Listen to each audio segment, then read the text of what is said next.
Assalomu alaykum. Alaykum assalom. Chiqay tomoni buni. So'z, salomat yursiz? Xona so'z?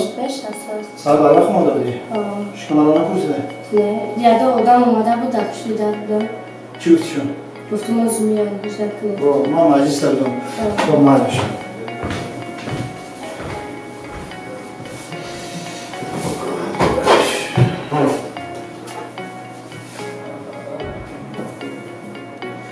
Kamalo? لبای دختر. او کسالی که حجره هفتم بود او را جواب دادی؟ ها جواب بدم. ساز بود؟ تابوتش تمام شد؟ تابوتش تمام شد. او کامپیوتر که 60 ساله چی؟ جواب دادم. درسات چقدر درسات تمام شد؟ ها درسام تمام شد. آفرین خانم تزام چطوری مهر کردی؟ ها کردم.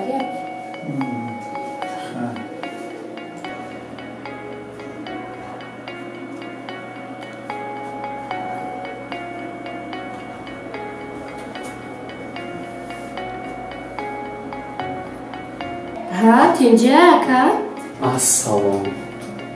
بازگو. تینجا؟ تینجا پیش دخترم آدمم.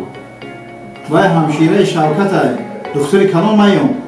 شوکت السلام علیکم دختر. بیش اینجا؟ میبخشین دکتر جان خیلی دکتری کلان شما پیشی رفتم. نغزین سوزین دکتر جان. ما نغزیم سوزیم. خود سوزی آخی؟ بیشم از سوز نغز. آخر ساز باشی چی نمودی اینجا؟ یک کسل بود. کسل داری؟ یک کسل.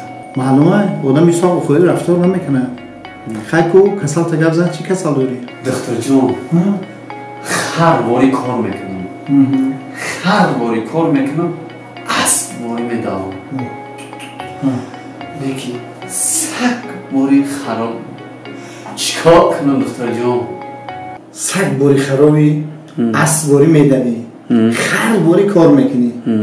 تو باید گو باری بخری.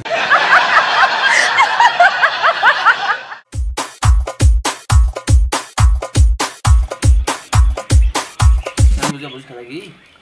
نه بازی اکو خیلی چیه؟ یا ها؟ دسپاسیتو رو میگی؟ آه نه بازی داره این بازی نه نکی. نه بازی زور من شب روز میره بازی میکنم. یکی بازی زور ایده.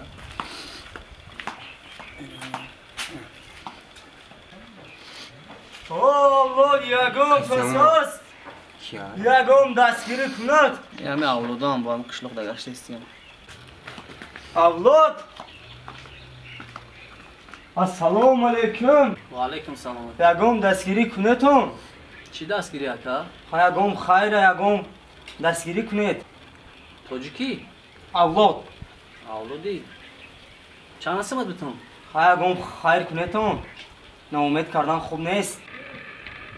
با یگم دوم اومدی؟ اوه ناامیدین. دو یگم چی فایده میکنه؟ اوه یگم سندوری تو. نه دور مقدس میاد. اکا سوما مونا بدای خیر گشتم بگی.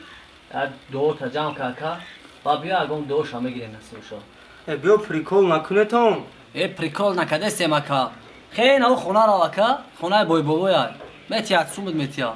باید افتاو بخموشم میتیم یگم سوم یگم دو تا میگیریم. ما خرمه دانم خونه را. خارج کرد چی؟ خارج کرد بینی شگرد آخه بیا من از شرایط کتی هم موزی رفتن چون میکنه؟ آی مادر اکن چوکن او را پرتوف رفت؟ با چی میشوایی؟ ما چی میدونم چی میشه؟ سریال های خیلی دامون داره این. آخه اومد کوینه اینجا اومده بود. این یک همین وقتی که تماشا کنید تام که گپ میزنی که خیلی ما زمین تماشا جای نفهمیدگی تا میفهمونو. چی میشه کی میشه کجا میشه من کجا میدونم من نباشم اینجا. مرده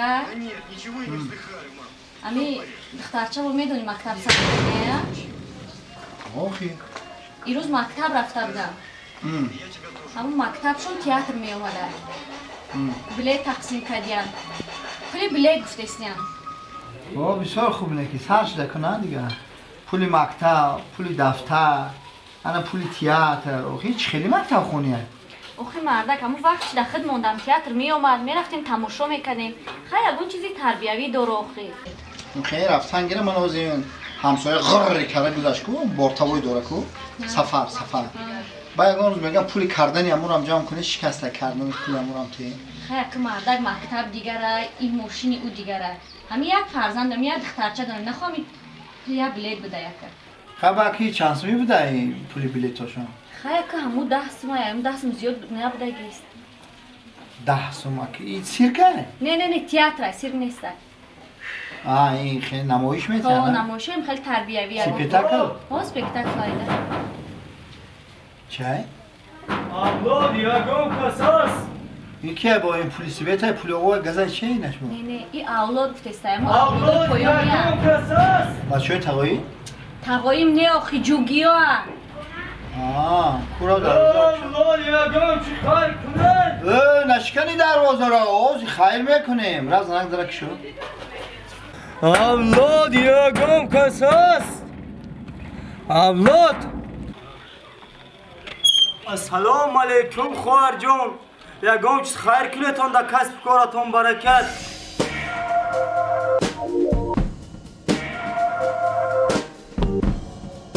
بس تازی جاده چی خیرت کنم آخی؟ میشد نانی قاقای چیزی باشد خیر کنیتان میشود نانی قاق نداریم خیر چیزی باشد میشود آخی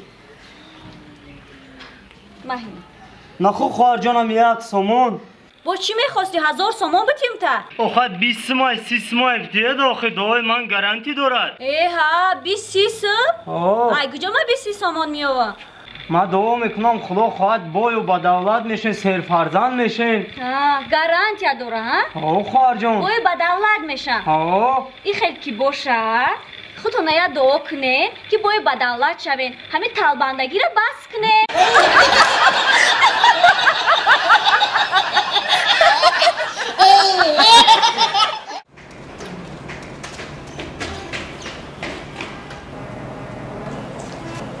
سلام علیکم لابا نادی سلامت ايش خوش. الشيء اکا تلفن داری شو میگی تلفن یا جزان زمان اکا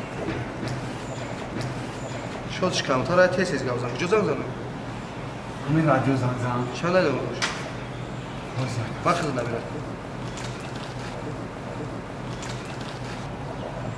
و در آخر همین رو گفتنیم که شنوندگان عزیز گرامی سلامت سربلند باشید الها کسل نشوید چون که امروز نرخ داروها بسیار بالا رفته است اکنون زنگ های تلفنی رو میشنویم شنوندگان عزیز ما چی گفتنی هستند ما میشنویم سلام علیکم برادر علیکم السلام برادر همجا رادیو های بله رادیوی پریروز ما را همه میشنوه بله شما رو همه میشنوم در مارشروتکا بله در مارشروتکا میشنوم در مغازه بله در مغازه هم میشنوم در تاکسیو بله در همه جا میشنوم گپ زنه در اتوبوس چی در اتوبوس حتما میشنوم گفتم که همه جا میشنوم مرحمت بازار هم میشنوه بله در بازار هم میشنوم شما چی گفتنی هستید گپتون رو گپ زنه جمعه خان با پیاز نگیری او چند 12 کیلو گرفتای خبری زور